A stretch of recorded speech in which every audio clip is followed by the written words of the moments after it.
waxa weeyaan barigii hore waxa la yidhi guurku wuxuu ahaa inan baa waxa yidhi aabihii buu ku yidhi aabbo labadaada dumaraba gabadhayda ka qurux badan buuri hadaana iga carruur qurux badana maxaa dhacay buuri wuxuu yidhi aabba adna waad qurux guursatay adna waan hidda guursaday buuri adigu inan dheeroo qurux badan oo cas baad aragtood guursatay intood doonatay buuri anna aabba hooyada ilaa aan ogaaday hooyadaa cidda dhashay oon ogaado hooyadeeda kale cidda dhashay oon ogaado cidda aabbaheed dhashay iyo aabbaheeda kale cid dhashay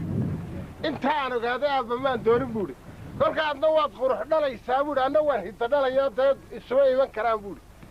iminka dumarkan meesha alaabta keenay alaabtanay idiin sharaxayaan dadkiinna iminku ma yaqaano waxay garan karaanna maaha way hidda dhaqmaya way ku hidda dhaqmeen way hidda arooreen waa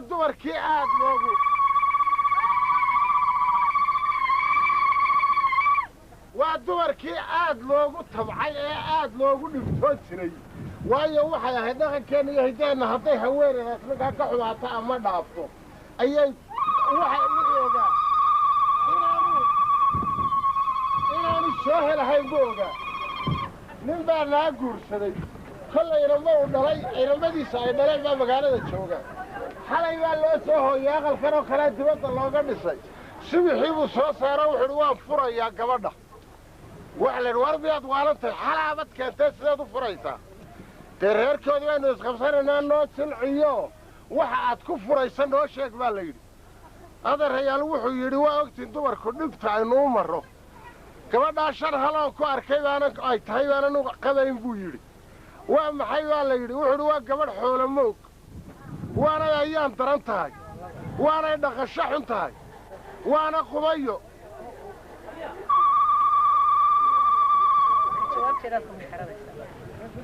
waana qubayo waana doqon buu yidhi kow wuxuu yidhi waa xoolo moogto xalay markii day aqalkaa dibadda lanooga dhisay kabahaygii intoon qaadaan aqalka hortiisa dhigay buudhi way xoolo moogto may xusuusanoo ismay odhan kabaha soo xaray buudhi oo xoolo moogaantii halkaasaan ku caddaynayaa buudhi waanay ayaan daran tahayoo waa mid ayaan daranoo kabiimay nabadgelina duca waa qaadatay buudhi hadday tahay mid ayaan leh kabahaa nabadgeli lahaa buudhi way dhaqaalo xun tahay buudhi oo dabkii xaabadii bartankay ka saartay buudhi qorigii afka ugumay qabanine xaabadii bay bartanka ka saartay oo mid dhaqaalo xun buudhi inay dhaqasho xunta halkaasi caddaynaysaa buudhi way dabeecad xuntoo way cadhootoo xaabadii bay isku garaacday buudhi dhaaradii waxaanay tidhi intay habaartay taadqaadku muxuu la qiiqaya waa qubayoo way la hesho saqdii dhuxun baa daruuri nagu fadhiisatay buudhi oo xalay oo dhan baa noo fadhiisan dee aqalkuna ma moosnayn aqal cusub buu haawidhoo shalay uu la taagay haa xalay oo dhan waanu taagnay buuda daadkana dhex yaacay waana doqon ama waa nacas ama waa humo ama waa daman tahay qolo kasta dhowr magac baa loo yaqaane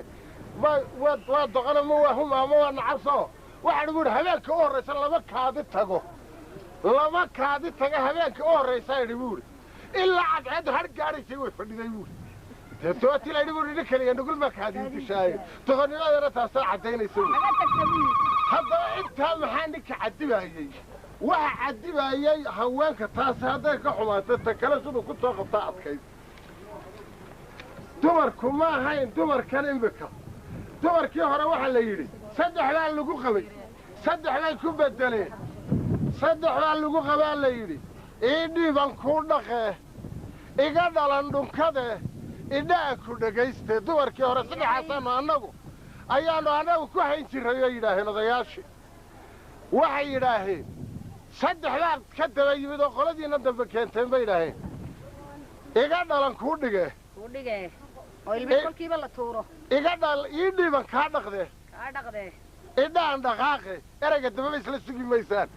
ilayn haddii raggii hore bay yidhaaheen saddex buu habeenka ku qahaye saddex baa ka daba yimid baa la yidhi saddex baa raggii hore ku hayaa la yidhi xogagaal xilkasibo iyo xanla'aan xogagaal wuu ahaado adeer baanan iyo magaaliyo meelo wax lagu kala qarsaamo jira haddii laba neef la soo iibiyo intuu habarta u dhiba wada jiro ummada inoogu shuba ma jiraafka ama abxadda annaga sanaaduuqdeedu abxad iyo jiraaf iyo ohli iyo bay haayeen qumba iyo waxyaaba iyo qumbaha iyo ummada iyo baa lagu shuban jiray oo waxa uu dhiibo xilkasbu hayadunbuu hayn jiray xogagaalna wuu ahaayo haddii galaan hadhuudhi caawa guriga yaal ama mid bariis yaallo ama inta miritaal wuu oga oo xogagaalna wuu haddee meel kale la kala qabtaayo ma jirin salkiisa tamee reerkiisu wuxuu qabaa buu oga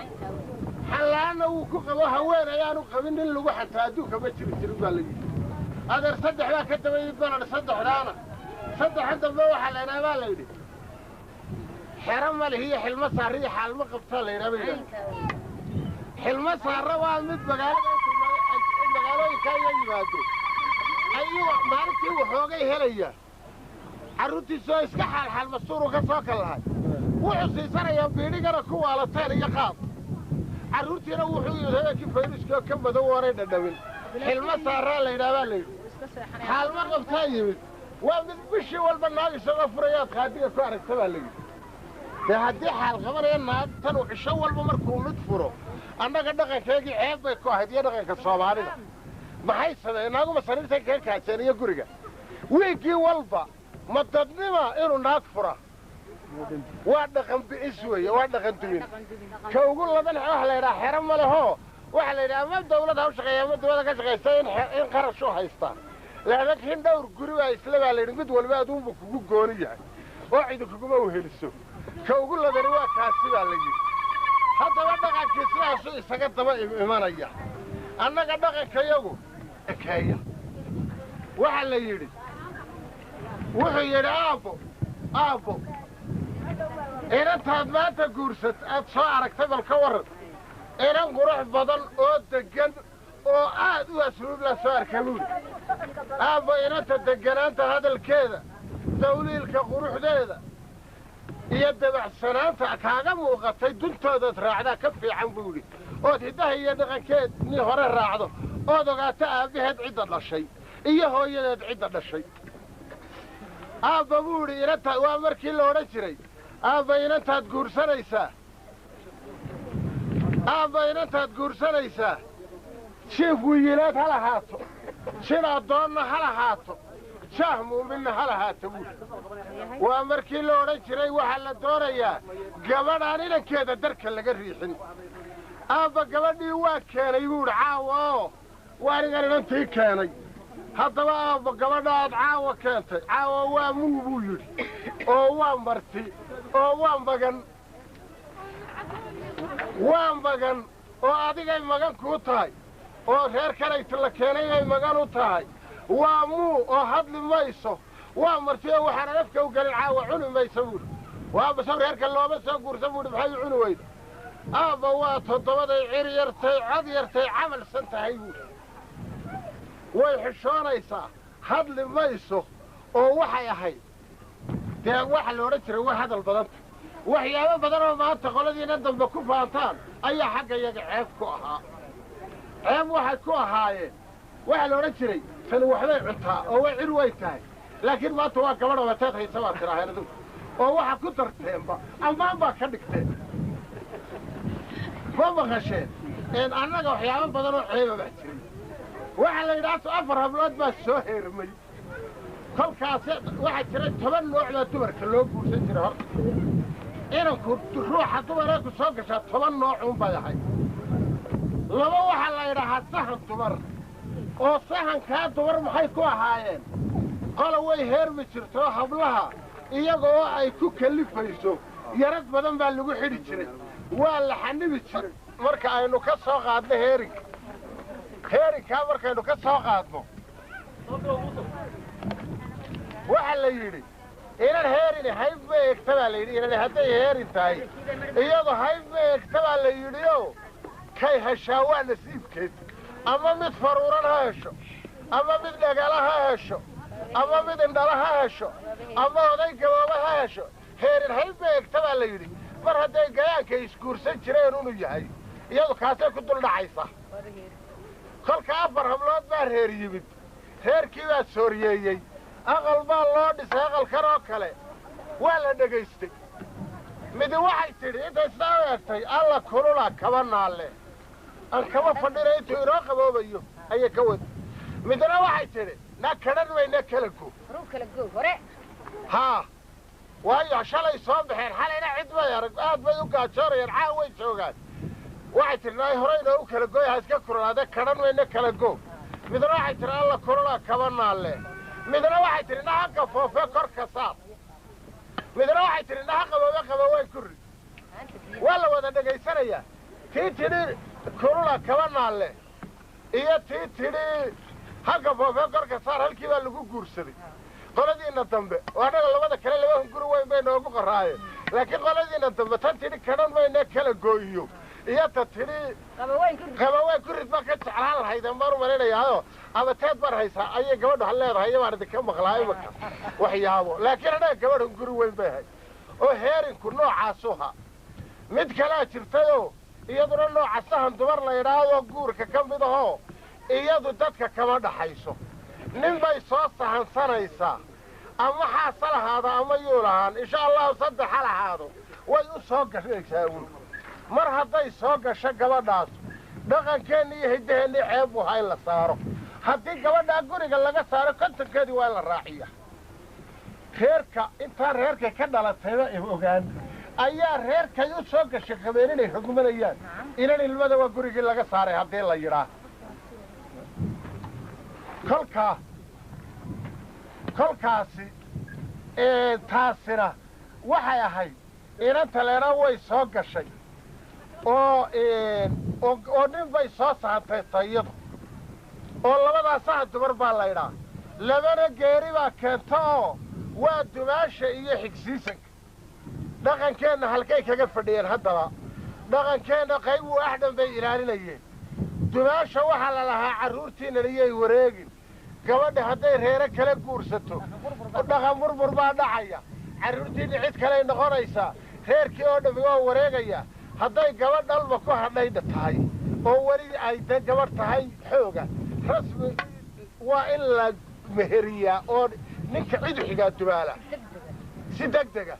laakiin dhibaatay keeni jirtayoo dee gabadhii dumaasha ahayd waxay og tahay inaan toos loo soo guursan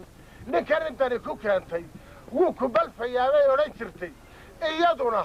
had iyo goloofkay u gelin jirtay maahmaahda laydhaa nin xishoonayaa dumaal kama ilma dhalo nin damqanayaa dumaal kuma galo dumaali walaalkaadoo dhintay bay ku caysiisaa dumaali waa inta laysu nool yahay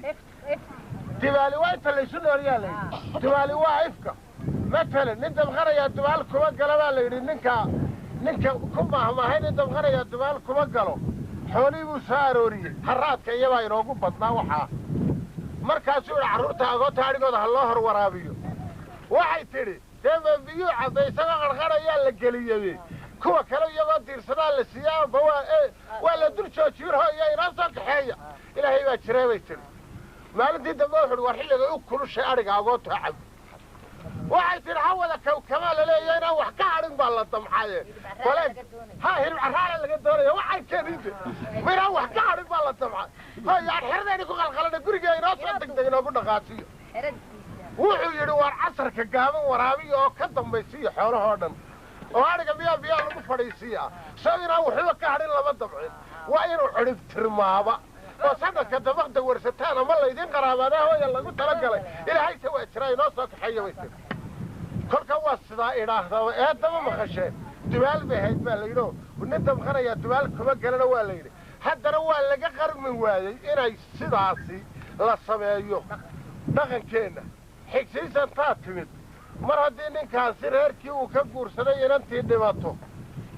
reerkii inantu ahayd carruurtii wuu ka dhaxeeyaa iyo carruurtii waa ka dhexaysa iyo reerkii dhalay inantoodu reer carruurtay dhashay ma oggola inaa kala dagaasho walaasheed miday edda u tahay miday habaryar u tahay ta u xigta waa in loo keenaa carruurtii oo ninkii xigsiisa looga dhiga iyaduna halkaa dhib bay ka qabtaay oo xigsiisan xulasho mele baa la yidhi labana waxaa la yidhi waa boobka ama waa dhaca oo labadaasi waa maxay waa inanta lala tegaayo oo marka inan lala soo tago reerkoodii laga soo boobo dee reerkii raalli kabahe waa la soo dhacay horta waa geel la dhaco kale haa kolkaa mid kalaa jiri jirtay oo taasi waaba heshiiseenoo waa wada hadasheenoo raalli ay haydeen mid la odhan jira dhawar garaac baa jiri jirtay had iyo jeer dhaamankaa lagala hadhi jiray dhaamanka iyo safarrada iyobaa ay adeegan jirtay inan qurux badan 4 xoog waaweyn oo farda wato ilmaadirtiinna waad kaxaysan jirtay 4 adin unbaa la qaban jiray wadaadadii waa weydiiye waxaan waar araada su'aalo waar haadhe meherka cadarkaa xaggee looga heli jiray kolkaa dhaqan bay ahayd iyadu dhaqan ka noocaasa oo labadaana boob ama dhac baa la odhan jiray labana waxaa la odhan jiray bogsiin oo waa xigsiisanka iyo godobreebka oo inantar laba reer markay isdilaan ee la doonaya in nabadi ka dhacdo waxaa la geyn jiray inan godobreeb la yidhaah markaa raggu isu wada cadhoonaya afka la buraya nin walba odaygiisii inan walba odaygiisa shaabuugga dabada kaga wado meel xijiritaal xarraga ma taal baa la yidhi waa maalintaan nina isweynaynin eanu nina isqaadqaadi karin waayo nin waliba inaad arrinta ka xuntay yaan lagaa dareemin bixitaa ayuu iska dhigaya waxaa kaloo la yidhi meel xinjiritaal xabnaha yaallo oo meeshii dhiigga raggu ku daatay waa inananti ku umushaa oo ilma ku dhashaa haa oo ninkii aabbihii la dilay ama walaalkii la dilay ama adeerkii ayaa inanta sida kay ku taallan nabarkuwaa inanta la siin jiray godobreeb baa la odhan jiray mid kalaa jirta iyaduna godobreebkaasoo bogsiinta ahoo waxaa la odhan jiray ku qaado baa la odhan jiray ku qaado haddaba ku qaadashada dhallinyaradu waxay u taqaanaa inan la faraxumeeyey adeer ma ahayn ta u sahlan bay ahayd berigii hore ilka iyo indhatoona lama bedeli jirin quruxdaada wuxuu dhiba khadaadku u ritaa baa layidhi maaha soomaaliyaa jirta haddaad intaa jaaha wax ka yeesho ama xooggay ku soconaysa waxu dhinto inantii quruxdeeda wuxuu dhiba khadaadkuunbu u ritaa baa la yidhi oo taasina inantii uu sharafteeda waxu dhibay noocu doonaha ugu dhibee isaga uun baale haa labada u dambeeya waxaa la odhan jiray guurka tooska ah oo ama inankiiyo inantu intay heshiiyaan baa reerku isa siin jiray waxay ahayd intay labadaasi labada waalid ma isa siiye kuwan isla tagee dambe imika waxaan hibo loo soo doonin bal ma jirta adeere waa hibun baa loo soo doonaa beryahan damloo dhane ee labadan tooska waxa weeyaan taa inantaa labada reer isa siiyeen ee labadii waalid labadii carruur ha iscaashaqeen ama laba reeroo awalba isku xidhnaayoo labadii waalid labada carruura isla dooneen hayn haasaa waxa rag iyo dumar iskumuu jiri jirin anigu haddii aan doono markaan inan doonayar haasaawo taga maanta inanta waxaan uga bilaabayaa haasaawaha inan yahay dee waxaa la yidhi inan dhinka dhali karaa dhiqi karee dhallinyaradu waa isla buuqaysaa baan uga bilaabaya haasaawaha inankanina wuxuu uga bilaabayaa isagoo aniga gaashaanka igu dhufanaya aynigayga naayo waxaa la yidhi dhallinidhaban bay ku taalla dee dhuuniyuu koodin diyaaradaga xoogay haystaa kaa dhirbaaxin buu leeyahy oo isaguna waa kaa dhallinyaradii u hiiliyey odayoo dhan marada u riday inantanaa ku socota inantaa dawacda inay guursato nin xaas leh waxay leedahay dee ninkii rag ahaa naag ma haysta nacaasna looma socdo haddeeg iyaga oo dumarku aad u neceb baa la yidhi ninka xaas kale ayaa haddana markay soo sahansato nin xaas leh ayaa waxay odhan jirtay ninkii rag ahaa naag ma haysaa nacaasna looma jeedo hadda nacaybka dumarkuna halkay ka joogeen raggii hore dhaqanka iyagii hore guurka labaad waxaa la yidhi sarar iyo sakaarsiya odaybaa sareeda leh waa markay soo caashaqayaan odayga weyn ay doonayaan nin gurinay ku socdaan haddana waxaa la yidhi naag baa u timid reero waxay tidhi reerkoodii ninkii uu iga hawlbata ha la iiga taliyo oo muxuu kuga hawlbata waa dhul badan iyo waan adkaysan waaya reerkii baa shiroo waxaa la yidhi balan ka soo tashano go'aan baa la soo gaadho waxaa la yidhi waa ninkani naagtaa waxay ka soo dacwootay mid hawsha la qaybsata loo guuriyo baa la yidhi subaxiyaa loo yeedho waxaa la yidhi hawsha mid kula qaybsata ayaa inaynu u guurinaanu damacnay gabadhii waxay tihi tala hagaagsan miyaa garan weyday himee waad soo dacwooto waxaynu waa hawl bato mid hawsha kula qaybsataan inaynu u guurinaa ayaanu damacnaa la yidhi mar haddaad tala hagaagsan garan weydaan haatan ana iskala silxiye iska daayo bay tihi anaa iskala silxi doonee iska daayo bay tihi oo guurkana halkaasay ka taagnaaye haddana markii ay ku socdeen waa kuwaa yidhi sarar iyo sakaarsiiyo wadaybaa sareedo leh ninkii rag ahaa naag baa haysa dhinacaasna looma jeedo marka ay damceen inay guursato mid waxoogay iska meeldhexaada faysal oo kale faysal fadhfadh loo kale damcday inay guursato oo asay leedahay hadda odaybaad guursan ha oday maaha waa la leyle aan la laasan waa la leyle aan la laasan guri horena wuu arkay laakiin de waa dhallinyaradisa waxba kama dhinmin bay leedahay mid baa wuxuu ku socdaa inan mar dhashay ama laba dhashuu guursaday warda waxa la yidhi habar baad guursan war habar baan guursanno waa haan galaan la daray baynu ama waa haan galaan la daray ama waa jooyad galaan la daray haasaa wuxuu adeer iskugu jiri jiray oo sidan iskugu dhex daadsanayn wuxuu ahaa uu kala socnaa waddooyin buu kala haystay marka aynu ka hadlayno weli inagoo dhaqankii xagga haweenka ku soconna waxay soomaalidu oran jirta bilcantaadood ka hadasho bahla'aan baa leh bishaadood cuntarag baahi baale baa layidhi bilcantaadood ka hadasho gabadhaad guursanayso marka aad ka hadlayseed usoo geed fadhiisanayso waa in qabiilkaagu ku soo raacaa oo walaalkaa aabbaha adeeradaa almaadeeradaa ka hadlaa oo inantaa ina hebel inan kara lanoo siiya layidhaa haddii la waayo tolkaa waa in reer abtigaa ku weydiya ladha inan kanayno abtiga u nahay baanu u doonaynaa inantaasaa la siiyo labadiiba haddii la waado oo tidhaa inantaasi ina hebel ha lay siiyo